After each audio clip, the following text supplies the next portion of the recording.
है यह संजय, शिबू, दीपू और डेविड, जिसने जिले भर में फैला रखा है रेत का अवैध कारोबार। जिले में हो रही निरंतर आपराधिक घटनाओं पर एवं अवैध कारोबार पर सख्त कार्रवाई के लिए करनी सेना ने पुलिस अधीक्षक के नाम एक ज्ञापन सौंपा है। बता दें कि शहडोल जिले में निरंतर आपराधिक गतिविधियों के चलते हत्या जैसी गंभीर वारदात हो रही है। जैसे ही दिवाली के दिन थाना कोतवाली शहडोल के अंतर्गत जुए के अवैध कारोबार के चलते दोहरी हत्या को खुलेआम अपराधियों ने अंजाम दिया और हाल ही में रेत के अवैध कारोबारी ने एक ऑन ड्यूटी पटवारी को ट्रैक्टर के नीचे रोंद कर उसकी हत्या कर दी। इस प्रकार से निरंतर जिले में आपराधिक घटनाएं हो रही हैं, जिस पर अंकुश नहीं लग रहा है, जो कि जिले की प्रशासनिक व्यवस्था का कमजोर होना दर्शित करता है। 25 नवंबर की रात दबंग रेत माफिया ने पटवारी प्रसन्न सिंह की ट्रैक्टर से कुचलकर हत्या कर दी, जिसको लेकर बीते दिन पटवारी संघ ने राज्यपाल के नाम कलेक्टर को ज्ञापन सौंपा।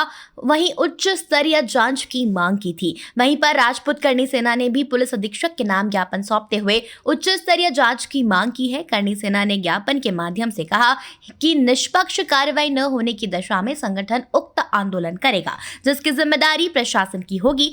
बता दें कि समाचार के माध्यम से प्रशासन को रेत माफियाओं के कारनामों से कई बार अवगत कराया जा चुका है, किंतु रेत माफियाओं के ऊपर कार्रवाई न होने के कारण ही रेत माफियाओं के हौसले बुलंद हैं। इन दिनों चर्चा में है संजय, दीपू, शिबू जैसे कई नाम और इन सब का आका बना बैठा है डेविड, जिसने जिले भर में फैला रखा है रेत का माया जाल। आखिर किसके कहने पर ऑन ड्यूटी पटवारी प्रसन्न सिंह की ट्रैक्टर से कुचल कर हत्या कर दी गई? कब होंगे रेत के अवैध कारोबारी के चेहरे बेनकाब? शहडोल से फरीद खान की रिपोर्ट। तो मैं फरीद खान, इंडिया खबर शहडोल से आपको ये बताना चाहता हूँ कि बीते दिनों जो बाढ़ सागर में पटवारी प्रसन्न सिंह की रेत के अवैध कारोबारियों ने ट्रैक्टर से कुचलकर हत्या कर दी थी, जिसको लेकर बीते दिनों पटवारी संघ के द्वारा राज्यपाल के नाम कलेक्टर को ज्ञापन सौंपा गया था। ज्ञापन के माध्यम से उन्होंने कहा था कि पटवारी के परिवार को मुआवजा दिया जाए और इस मामले की उच्च स्तरीय जांच हो।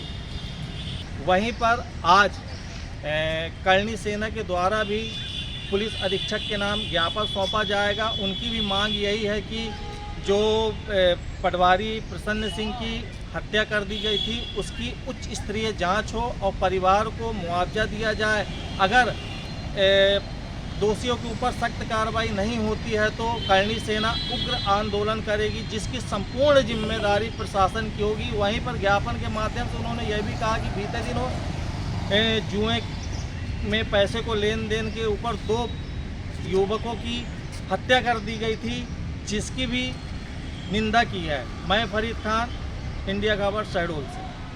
आप लोग आज ज्ञापन दे रहे हैं, क्या कारण है? प्रसन्न सिंह पटवारी की हत्या हुई और उसमें निर्दोष लोगों को अपराधी बनाया गया। उसी के अनुसार हम लोग जांच में आए हैं कि प्रसन्न सिंह के परिवार को अनुकंपा दी जाए और प्रसन्न सिंह को आर्थिक सहायता दी जाए। एक्स मिलिट्री मैन थे वो, और गलत लोगों को न फंसाया जाए। और इतना बड़ा अपराध हो रहा था, नदी में मशीनें उतरी थी, तो कोई शासन प्रशासन के बिना मिली भगत के नहीं था। क्या कार्रवाई चाहते हैं अब इसमें आप? कार्रवाई तो हम बहुत चाहे थे, लेकिन कार्रवाई हो ही कहाँ। कार्रवाई तो हम बहुत चाहते थे कि कार्रवाई हो, न्यायप्रिय हो, लेकिन होत कहाँ है। सब गोलमाल है, ना करिए तो हम कोर्ट जाप। क्या नाम है आपका? राज बहादुर सिंह। जो भी बाण सागर में पटवारी प्रसन्न सिंह जी की जो हत्या हुई ट्रैक्टर से कुचलकर, उसी संबंध में हम लोगों ने ज्ञापन दिया है प्रशासन को कि पीड़ित जो परिवार है, पीड़ित परिवार के एक सदस्य को नौकरी दी जाए और उनको आर्थिक सहायता दी जाए, और उनके जो हत्यारे हैं, जो असली हत्यारे हैं, जो पर्दे के पीछे से जिन्होंने ये पूरा खेल रचा, उनके खिलाफ सख्त से सख्त कार्यवाही हो। बस यही मांग लेकर हम आए थे और उसका हमने यहाँ ज्ञापन दिया हुआ है। कार्यवाही नहीं होने की स्थिति में अभी हम न्यायालय जाएंगे। न्यायालय से हम उच्च न्यायालय से मांग करेंगे कि इस मामले की उच्च स्तरीय जांच हो, और न्यायालय तो जांच करेगा ही, और यदि प्रशासन नहीं चेता अब भी, तो फिर करनी सेना उग्र आंदोलन करेगी, जिसकी सारी जिम्मेदारी शासन और प्रशासन की। अभी तो क्या कार्रवाई हुई है, कार्रवाई हुई 7 लोगों पर, उसके बारे में क्या कहना है? उससे हम लोग पूरी तरह असंतुष्ट हैं। ये स्पष्ट दिखाई दे रहा है कि एक ट्रैक्टर ड्राइवर, ट्रैक्टर चालक, ट्रैक्टर के मालिक, इनके द्वारा अवैध उत्खनन नहीं किया जाता। अवैध उत्खनन के लिए बड़े बड़े माफिया होते हैं, उन माफियाओं की आड़ में ये पूरा मामला चल रहा था, और ये जो हत्या हुई उसके लिए असली दोषी वो हैं। प्रशासन असली दोषियों को छुपाने के लिए छोटे छोटे मोहरों को इस्तेमाल कर रहा है, और ये बिल्कुल उचित नहीं है। इसीलिए हमने ज्ञापन दिया है कि इसमें जो भी सत्यता है, जो भी सच्चाई हो, उसकी जांच करें और जो दोषी लोग हैं उनके खिलाफ सख्त से सख्त कार्रवाई। पता नाम बताइए अपना। मेरा गणेश प्रताप सिंह नाम है, मैं प्रदेश उपाध्यक्ष हूँ करणी सेना। करणी सेना जो है उसके अध्यक्ष महोदय हैं जिलाध्यक्ष श्री राज बहादुर सिंह, इनके द्वारा एक ज्ञापन प्रस्तुत किया गया है। इस ज्ञापन में जो है देवलोन में जो पटवारी की जो है हत्या हुई है, जो प्रकरण पंजीबद्ध हुआ है, उस संदर्भ में इनके द्वारा निष्पक्ष जांच किए जाने के संदर्भ में जो ज्ञापन दिया है और उस ज्ञापन को स्वीकार किया गया और इसमें जो भी उल्लेखित तथ्य है उसको जो है जांच में लेकर के अग्रिम रूप से कार्रवाई करेंगे। करणी सेना जो है कुछ बड़े माफियाओं का इंगित कर रही है कि बड़े माफियाओं पे कार्रवाई की, छोटे माफियाओं पे कार्रवाई हो रही है, कुछ चालकों पे कार्रवाई हो रही है। उनके द्वारा ये अपने जो परिचर्चा है उसके दौरान उनके द्वारा कहा गया है कि बड़े माफिया या इससे जुड़े हुए जो अन्य लोग हैं उन पर भी कार्रवाई करें।